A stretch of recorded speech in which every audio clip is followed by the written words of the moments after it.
देश में तीनों कृषि कानून जब वापस हो चुके हैं तो आखिर फिर देश में किसी आंदोलन की, किसी विरोध की जरूरत कहां है?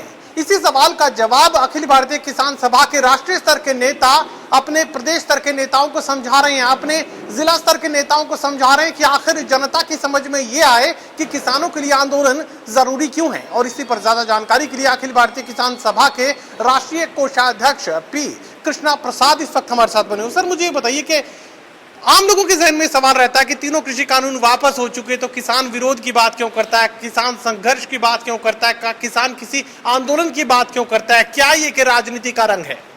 आपको जानते हैं कि हमारा सबसे मुख्य मुद्दा है ताकि हमारा समर्थन मूल्य वो न्यूनतम समर्थन मूल्य हर एक फसल पे हो, वो भी स्वामीनाथन कमीशन का जो सिफारिश था C2 + 50% पे प्रोक्योरमेंट का आधार पे उनको कानूनी व्यवस्था कर लो।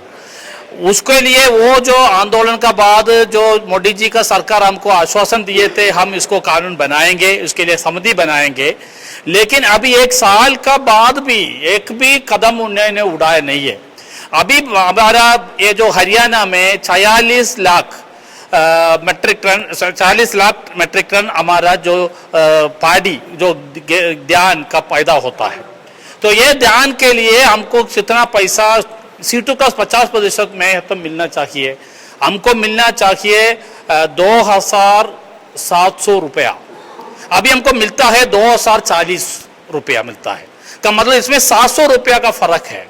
ये 700 रुपया भी हमको मिलेगा तो हमको 2500 करोड़ रुपया का ज्यादा उपलब्धि होगा।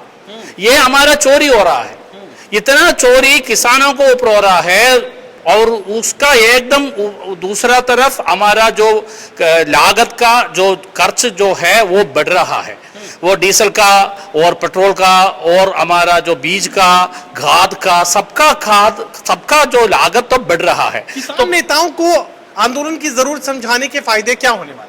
ये बात है कि ये जो कॉर्पोरेट जो ये जो बाजार है वो बाजार में हमारा चोरी हो रहा है, ये चोरी बंद होना चाहिए, क्योंकि किसान यहाँ के सबसे ज्यादा जो अन्नदाता है और उन्होंने ये सबके लिए ये जो संपत्ति पैदा करता है और वो ज्यादा से ज्यादा गरीबी में जाना पड़ता है और बेरोजगार में हो रहा है। वो गरीब और बेरोजगार का वजह उनको सही दाम आमदनी मिलेगा तो हमारा समाज का विकास होगा। वो समाज का विकास के लिए हमको आंदोलन तो करना ही पड़ेगा। ये आंदोलन के लिए हम तैयार होना चाहिए। अभी आने वाले अप्रैल 5 को ये जो भारत देश का स्वतंत्रता पाने का बाद सबसे बड़ा किसान मजदूर का रैली दिल्ली में होने वाला है। वो रैली में हमारा हर एक गांव का प्रतिनिधित्व करके हमारा किसान भाई बहनों और सब लोग इकट्ठा होकर दिल्ली पहुंचेंगे और हम चाहते हैं कि ये 5 लाख से ज्यादा किसान दिल्ली पहुंचे और भारत देश को एक नया परिस्थिति, नया राजनीतिक बदलाव के लिए हम हमारा लड़ाई आगे बढ़ाए। यही भारतीय किसान सभा के उपाध्यक्ष कॉमरेड इंद्रजीत सिंह भी इस वक्त हमारे साथ बने हुए। बेहद संक्षेप में आप मुझे समझा दीजिए कि राष्ट्रीय स्तर के नेता प्रदेश स्तर के नेताओं को ये क्यों समझा रहे हैं कि किसान को आंदोलन की जरूरत है? बात केवल समझाने की नहीं है, ये तो पहले ही आंदोलन में लगे हुए हैं, क्योंकि फसलों के मुआवजे जो है लगातार 2-2, 3-3 वर्षों के रुके हुए हैं और ऊपर से जो अलग अलग फसलों की कहीं पे अभी आप देख रहे हैं कि आलू की बर्बादी हो गई, 3-3, 4-4 रुपए किलो गलियों में मतलब बेचने को मजबूर है किसान, तो वो पड़ता नहीं खा रहा उस तरीके से। और जो तमाम दूसरे भी जिस तरीके के इश्यू है, चाहे महंगाई का है या वो आप देख रहे हैं कि अभी जो सरपंचों का जैसे हुआ, वो भी तो एक लोकतंत्र के ऊपर बहुत बड़ा हमला है ग्राम पंचायतों को खत्म करने के लिए। तो ये तमाम सवालों को, या मजदूर का भी हम साथ में 5 अप्रैल का जो, क्योंकि संयुक्त किसान मोर्चा का तो 20 का भी है, 20 मार्च का, उसमें भी जाएंगे। पिछली बार आपको हमने रखा था स्टेट कमेटी में, और ये जो 5 अप्रैल का ये तो ऐतिहासिक होगा, बहुत बड़ा। ट्रेड यूनियन और खेत मजदूर भी किसान के साथ शामिल हैं उसके अंदर।